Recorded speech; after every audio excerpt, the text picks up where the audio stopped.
저는 친구를 배려하는 활발한 리더의 면모를 보여주고 싶었어요. 약간 일종의 컨셉을 잡았거든요. 안녕하세요. 데이터 사이언스 학부는 어떤 학과예요? 요즘 많이 사용하는 SNS나 애플리케이션 같은 데에서 데이터가 수집이 되거든요. 분석해주고 이제 사람들이 사용할 수 있도록 처리해주는 거에 대해서 공부를 하고 있는 학과예요. 우와, 핫한 학과에 지금 네. 다니고 계신데 이 학부를 종합전형으로 합격을 하셨다고 들었어요. 한양대 이 종합전형이 굉장히 치열하기로 유명한데 오늘 그 비밀 꿀팁을 하나하나씩 풀어드린다고 합니다. 먼저 첫 번째로는 고등학생 때 좀 어떤 꿈을 가졌는지.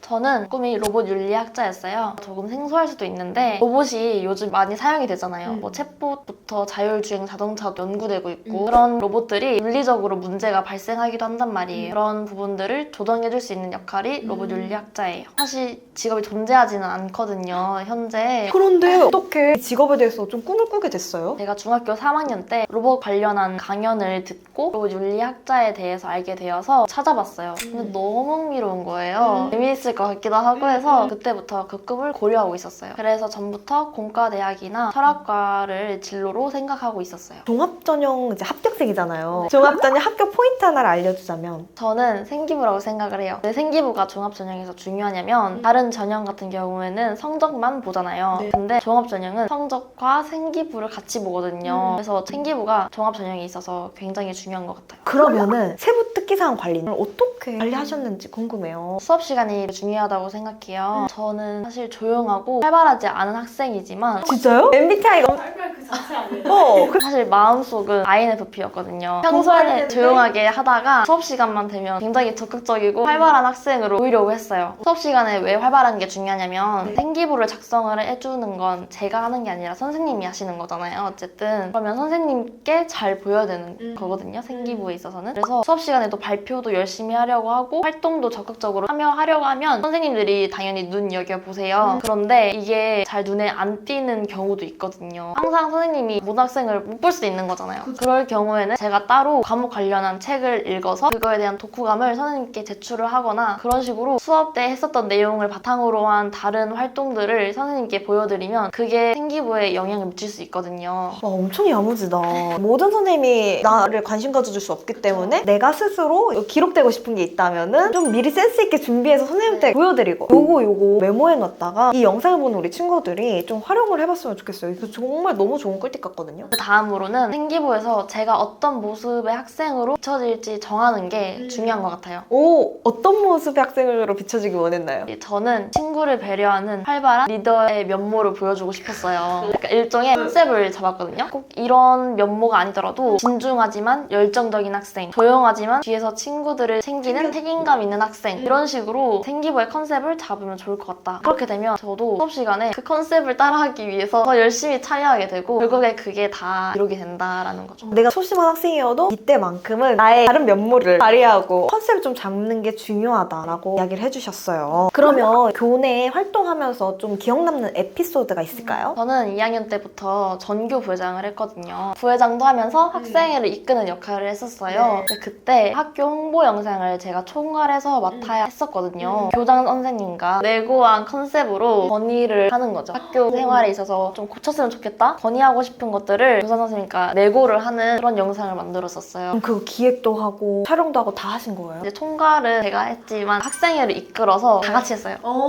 그런 활동한 것들은 생기부에 어떻게 기록에 남았어요? 저는 이 생기부에서 교내 활동을 통해서 세 가지를 어필을 하고 싶었거든요. 적극성이랑 창의성 그리고 리더십의 면모를 보여주고 싶었어요. 생기부에서는 모교를 홍보하는 영상을 주도적으로 기획하고 제작해서 큰 호응을 얻었다. 라고 기록이 되어 있거든요. 제가 이제 전교 부회장이었지만 이런 거 말고도 각자의 어떤 역할이 있을 거예요. 어떤 역할이라도 헛된 건 없다고 생각하거든요. 최대한 그 역할이나 포지션을 활용해서 생기부에 기록이 될 수 있도록 노력을 하는 게 중요한 것 같아요. 역시 학교 생활에 적극적인 학생들이 생기부 전형에 유리하다라고 이야기를 해주셨습니다. 어떤 동아리를 들었는지 궁금해요. 저는 3년 동안 도서부를 했어요. 어떤 진로와도 관련 지을 수 있는 게 도서부라고 생각을 했거든요. 읽고 싶은 책을 정할 수 있어요. 그리고 독서 토론 주제도 제 진로에 따라서 결정할 수 있는 거거든요. 있거든요. 그리고 동아리 특성상 굉장히 진로가 다양한 친구들이 모여요. 같이 토론을 해보면 깨닫는 것도 많고 경험이 넓어진다 느껴졌어요. 그리고 꼭 도서부가 아니더라도 바뀔 때를 대비해서 처음부터 하나에 집중되어 있는 동아리보다는 포괄적인 들어가는 걸 추천하고 싶어요. 저도 사실은 여기서 공개하자면 고등학생 때 진로 동아리 들어갔어요. 그러니까 진로를 탐색한 진로 탐색 동아리 이런 거 있잖아요. 그런 거 들어가서 활동하는 걸 기반으로 내가 스토리텔링으로 쓸 수 있게끔. 그러면은 우리 학생부 종합 전형으로 이제 넣으려면 이렇게 지금 동아리 활동도 해야 되고 혜택도 좀 챙겨야 되고 근데 거기다가 내신 공부에다가 모의고사까지 했어. 이거 어떻게 시간 관리를 했어요? 이제 학생들이 많이 플래너를 작성을 하잖아요. 근데 저는 너무나 완벽한 P여가지고 플래너를 작성을 하려고 하면 항상 나중에 흐지부지 됐거든요. 저는 공부할 때 있어서는 복습이 되게 중요하다고 생각을 해요. 수업 시간 때 선생님께서 말씀해 주시는 말들 있잖아요. 그런 것들을 교과서나 뭐 공책에다가 다 필기를 해놓고 그날 야간 자율학습 시간이나 시간이 안 되면 그 다음 날이라도 꼭 빨리 복습을 하는 게 중요한 것 같아요. 그거 다시 읽어보면 그때 수업했던 내용들이 진짜 다 기억이 나거든요. 최대한 빨리 복습을 해주고 그리고 복습도 한 번만 하는 게 아니라 여러 번 해주면 시험 기간 때 좀 부담을 덜 수 있어요. 근데 복습을 할 때 좀 하기 싫을 때는 좀 어떻게 했어요? 그때는 가장 쉬운 것부터 하는 게 좋은 것 같아요. 쉽다는 것은 결국에 제가 그나마 하고 싶은 거잖아요. 먼저 어렵고 하기 싫은 것부터 하게 되면 나중에 쉬운 거를 끝내야 되는데 그냥 그 도중에 멈추는 경우가 많더라고요. 그래서 쉬운 것부터 먼저 끝내면 조금 더 수월하다. 수월하다. 네. 어떨 때는 우리가 좀 학교 생활 하다 보면은 진짜 펜 아예 잡고 싶지 않을 때도 있잖아요. 그냥 공부라는 걸 하고 싶지 않을 때. 그럴 때는 마음가짐을 어떻게 다잡았어요? 근데 진짜 할 게 너무 많은데 집중이 너무 안 될 때가 있어요. 그럴 때는 저는 그냥 쉬었거든요. 그냥 놀았거든요. 저 같은 경우에는 다른 친구들도 그런 사람들이 많을 텐데 엄청 불안이나 시험에 대해서 걱정이 많은 사람들이 있어요. 그냥 아예 쉬어버리면 불안함이 더 커지거든요. 그 불안함을 이용해서 나중에 그 불안함이 커져서 어쩔 수 없이 책상 앞에 가게 돼요. 저도 모르게. 그렇게 그냥 쉬는 게 좋다.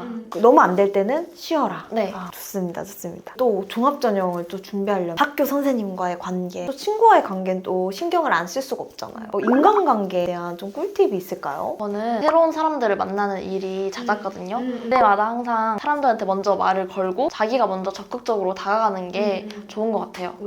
적극적으로 다가가게. 네. 이제 그렇다고 해서 제 말을 많이 하는 게 아니라 다른 사람들의 말을 많이 들어주고 이해하고 공감해주면 나중에 만날 때도 어색하지 않고 첫인상이 중요하다고 생각하거든요. 저의 모습이 되게 좋게 남아있을 거라고 생각을 해서 좀 더 적극적으로 다가가죠. 적극적으로 다가가는 거, 먼저 말을 한마디를 건네는 사람에게 또 좋은 인상을 남길 수 있다. 꿀팁을 또 주셨습니다. 그러면은 진짜 꿈이 확실치 않은 친구들도 있잖아요. 그런 친구들은 또 어떻게 준비를 하면 좋을까요? 저 같은 경우에는 이런 고민을 사실 안 했었거든요. 근데 주변에서는 꿈이 항상 바뀌거나 심지어는 막 이과에서 문과로 가고 문과에서 이과로 가는 바뀌는 친구들이 많았어요. 꿈이 바뀌는 건 사실 어쩔 수 없는 상황인 거잖아요. 그런 경우에 이유가 중요한 거지 내가 꿈이 없다 이런 게 중요한 게 아니잖아요. 내가 왜 아직 꿈을 정하지 못했는지 그리고 내가 꿈이 없기 때문에 지금 내가 뭘 해서 꿈을 찾을 건지에 대해서 스토리텔링만 잘해주면 오히려 이게 더 메리트가 될 수 있다고 생각해요. 아니면 꿈이 자주 바뀐다 라고 했을 때는 그 이유와 내가 이제부터 어떻게 하겠다는 계획을 잘 설명해주면 더 좋을 것 같아요. 그러면은 마지막으로 고군분투하고 있는 우리 입시생 친구들에게 마지막 한마디 부탁드릴게요. 일단 저는 최선을 다하되 부담을 갖지 말라라는 말을 해주고 싶어요. 이건 입시 생활을 했었던 저에게도 해주고 싶었던 말이었는데 저는 3년 내내 입시 생활을 준비해야 했으니까 너무 불안하고 걱정이 많았거든요. 근데 지금 와서 보니까 이게 다가 아니라는 생각이 들었고 그리고 주변에도 원하는 대학에 가지 못한 친구들도 몇몇 있어요. 그런데 너무 다 잘 살고 있고 그냥 옛날에 이랬지 라는 그런 말을 많이 하거든요. 그래서 대학이 다가 아니니까 부담을 갖지 말되 대신 최선을 다해서 후회는 없게 하자라는 말을 해주고 싶어요. 너무 좋습니다. 오늘 우리 이렇게 종합전형 꿀팁에 대해서 이야기를 나눠보았는데요. 이걸 보는 예비 한양인 친구들 학교 생활에 주도적으로 참여해서 종합전형 잘 준비하고 우리 나중에 한양대학교 안에서 만나도록 해요. 여러분 안녕!